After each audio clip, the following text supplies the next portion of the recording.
Depuis quelques années, on souhaite orienter les expositions de l'Hôtel de Vilaine ici à La Châtre en direction de l'art contemporain.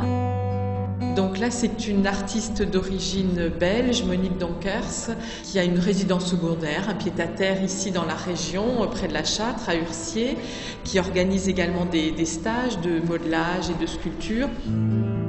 C'est une artiste en fait qui au départ a commencé par la sculpture, assez tardivement dans son parcours. Elle a eu un espèce de flash, je dirais, en visitant le musée Rodin à Paris, et elle a eu envie donc de sculpter.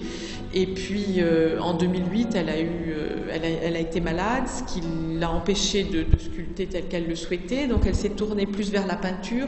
Mais ce qui est intéressant, c'est que justement, on le voit bien dans cette exposition ici, c'est que la sculpture et la peinture se font écho, et que j'allais dire c'est presque une œuvre en soi.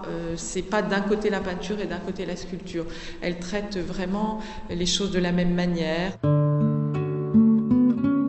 C'est une artiste qui évoque un peu les fêlures qui sont en chacun de nous. Elle s'interroge beaucoup sur l'humanité, la difficulté aussi de communiquer entre les êtres.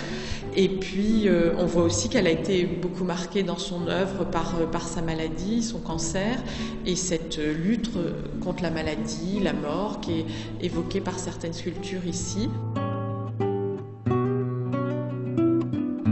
L'exposition se poursuit un petit peu dans le jardin et sur la pelouse devant l'Hôtel de Vilaine, avec deux œuvres assez monumentales de Monique Donkers, dont une où on voit ce personnage qui, j'allais dire inexorablement, rentre dans la terre et avance et s'enterre quasiment, puisqu'on ne voit plus à la fin qu'apparaître sa tête.